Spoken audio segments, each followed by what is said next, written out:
What's up, Sen Squad? Welcome back to another Brawl Stars video. Today we're going to be talking about the new trophy system that was just added with the Brawlidays update and how you can maximize the amount of star points you can get at the end of every season when all your brawlers are reset down. And at the very end, I'll compare it to the previous trophy system we had to see if we're getting similar amounts of rewards. Alright, so let's talk about how you're going to maximize the amount of star points you can get for the least amount of work. So now the different reset ranges are shrunken from 50 trophies each to 25 trophies. So every time you go up by another 25 trophies, you're going to be getting a different amount of star points and you're going to be reset to a different value. And that value is always going to be just one trophy less than the bottom of that trophy range. So if you are within 525 to 549 trophies, you'll be reset to one below 525, which is 524. If you're anywhere from 700 to 724 trophies, you'll be reset to 699, which is just one below 700. And here's the graph that shows how many star points you're going to get depending on what trophy range a specific brawler ends up in. So at the very lowest range, you'll get 20 star points, then 50,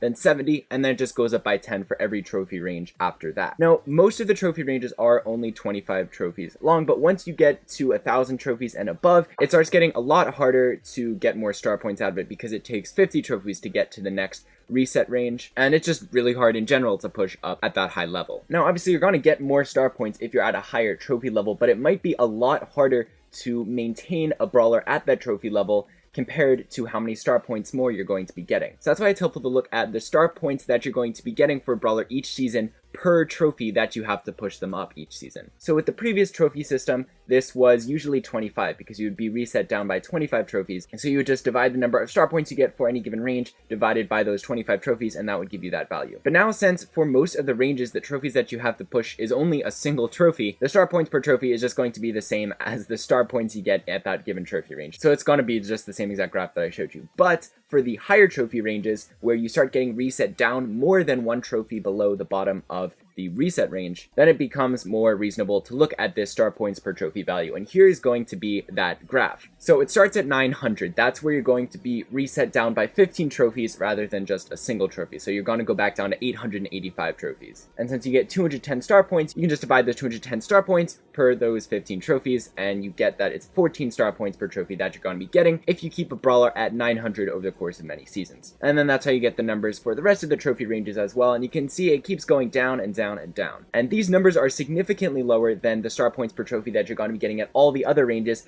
because for all the other ranges, you only need to push one trophy, and you're going to be getting hundreds of star points every season just for basically pushing that single trophy. So if you're going just for star points, spending your time pushing brawlers 900 trophies or higher is not going to be worth it at all. You really just want to do that if you have all your brawlers at 900 and you have nothing else to do, or if you're just focusing on pushing, which is perfectly valid. Obviously, no one is going to go super try hard and just try to maximize all the star points they can get no matter what.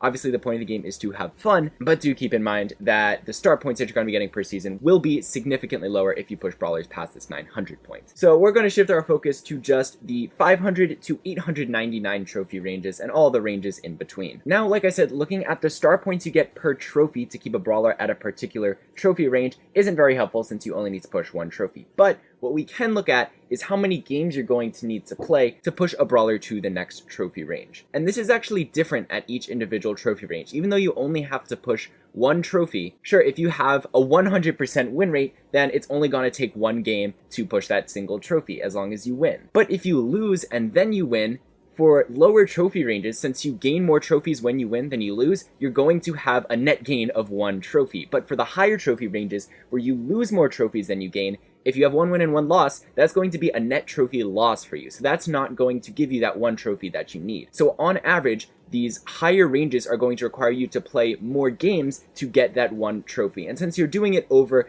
43 brawlers every season, there are certainly going to be times when you're not just going to win every single game, and you're going to have these losses, and you're going to have to make up for it by playing more games if they're at a higher trophy level. So I wanted to calculate the expected number of games you're going to have to play at any given trophy range to make it to the next trophy range by just pushing one trophy. And now this is obviously going to be dependent on your win rate, since if you have a 100% win rate, it's always just going to take a single game. But if you have closer to a 50% win rate, then it might take many more games. So I came up with this function here, and this is going to give the expected number of games that it'll take to push that one trophy for 500 to 724 trophies. And the reason why it doesn't apply to ranges above 724 trophies is because past that point, that is where the number of trophies you lose is less than or equal to the number of trophies that you're going to gain from a win. So that means if you lose and then you win, you're not going to have gained that single trophy, and you're going to have to win one more time than you've lost in order to gain a trophy. Whereas with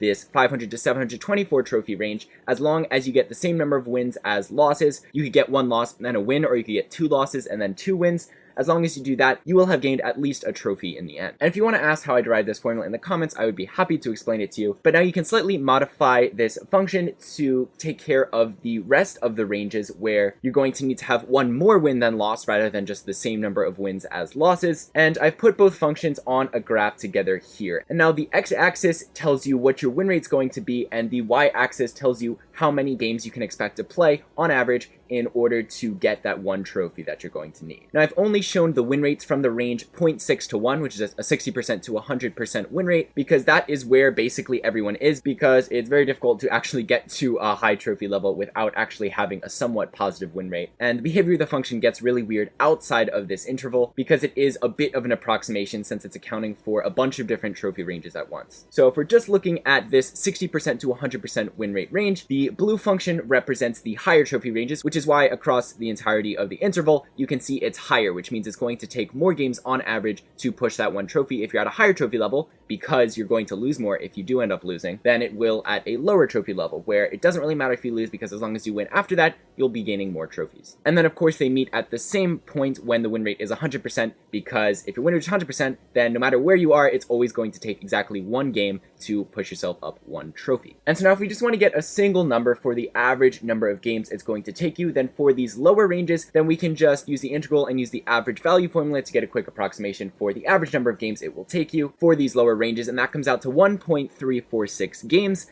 And then for the higher trophy ranges, you can do the same thing, and it comes out to 1.594 games. So now that we know on average how many games it's going to take you to move up to the next trophy rank and keep your brawler at a specific trophy range season after season, we can take the number of star points, and instead of dividing them by the number of trophies that you have to push up, we can divide it by the number of games that you have to play. And so we can get a statistic that tells us the number of star points we're going to be getting for every game that we play with a brawler at a certain trophy range. And here is a graph that reflects those values. Now you can see it goes up initially just because the star points are increasing, and it's going to take relatively the same amount of games to push up at any of these lower trophy levels, but right after that 724 trophy mark, it does drop down a bit. And that's because of the difficulty of pushing 1 trophy at those higher trophy ranges, because if you get a loss, you're gonna need an extra win. So that's why there's a jump in the graph at this point. And you can see the bars don't actually get above where the 700 to 724 ranges until you hit 775 trophies. So this means that you ideally want to just push your brawlers as high as possible until they hit 700 trophies.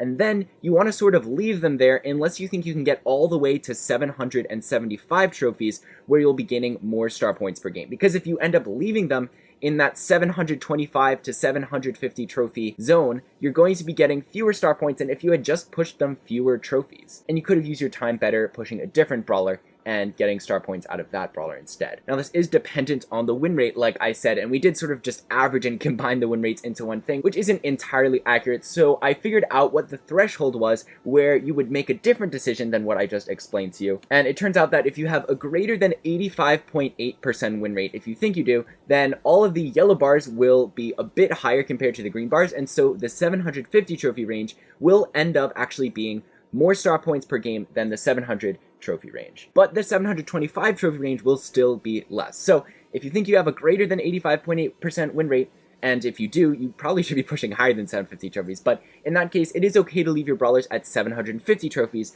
because you're going to be getting more star points per game than you would at 700 trophies. And then if you think you have a greater than 92.8% win rate, then the graph is just strictly increasing, and the more trophies you push, the more star points per game you're going to get if you hold a brawler at any specific trophy range. Obviously, up to 875 trophies, because like we said, after that, the star points that you get go way down because it's just so hard to push when you're being reset by more than 1 trophy each season. And so I think a lot of people aren't going to fall into either of those categories, so this graph is going to be relatively accurate. And so what this means is you just want to push all your brawlers up to 700 trophies as long as that takes. It's hard to do that in a single season, but since you're not being reset down that much, you can gradually get there over the period of many seasons. And then if you just constantly push up all your brawlers and leave them at that 700 trophy range every season, you're going to be maximizing the amount of star points you're getting for the least amount of games that you have to play. And if you're really good at the game, you want to leave all your brawlers at the 875 trophy mark. That's going to maximize the star points per game that you get at those higher trophy ranges, because if you go farther than that, the star points you're going to be getting are going to take a lot more effort to actually get them. And I recommend pushing all of your brawlers every single season, because if you leave a brawler for 2 seasons in a row, that first season they may only drop down 1 trophy, but then the next season they're going to drop down 25 trophies. And so you're going to end up having to play a lot more games with that brawler than you would have if you had just re-allotted your games differently and spread them out over more brawlers so that you could keep them all at the same trophy range season after season. And so if you want to know how many star points you're going to be getting if you do this strategy, if you have all 43 brawlers and you keep them at 700 trophies, then at the end of the season, you get 130 star points for each of them, which is 5,590 total star points. And if you have them all the way up at the higher trophy range, 875, at the end of the season, you're going to get 200 star points for each of them, which is 8,600 total star points per season. And now for comparison, last season the optimal strategy, I made a whole video on this, was to push all of your brawlers to 650 trophies.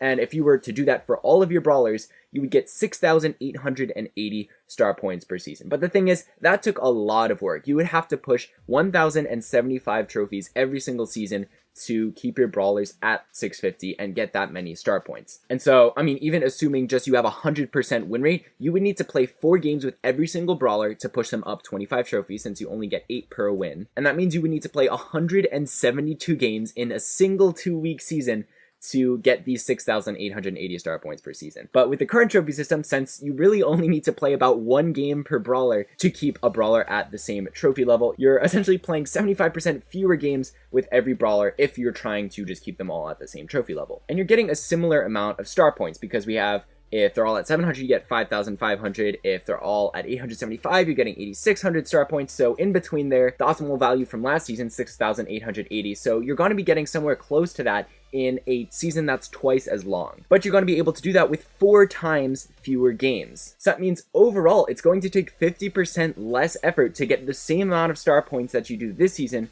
as you would last season, if you're doing these optimal strategies that I'm talking about. Now, like I said, it will take a few seasons to get up to 700 trophies with all your brawlers, but once you do, it's going to be a lot easier to keep all your brawlers there, because you just have to push that single trophy, which is a lot easier than keeping your brawlers at the same trophy range with the previous trophy system. And now everything I've talked about in this video is basically applying to the 3v3 game modes. With Showdown, things get a lot more complicated, but as long as you're confident in your Showdown hiding skills, it should be pretty easy to get 1 trophy every single time in Showdown, so you can assume that your win rate is going to be pretty close to 100%, and in that case, if you have a greater than 92.8% win rate, like I said, then you just sort of push up farther and you're going to get more star points per game that you play, until you hit that barrier of 875 trophies. So that's what you want to do if you like playing Showdown, but everything else I said applies for 3v3 matches. And that's going to wrap it up. If you enjoyed, make sure to leave a like and subscribe to join the Send Squad. Don't forget to turn on notifications and go to your settings and enable notifications there as well. But that's all for today, guys. So see you later.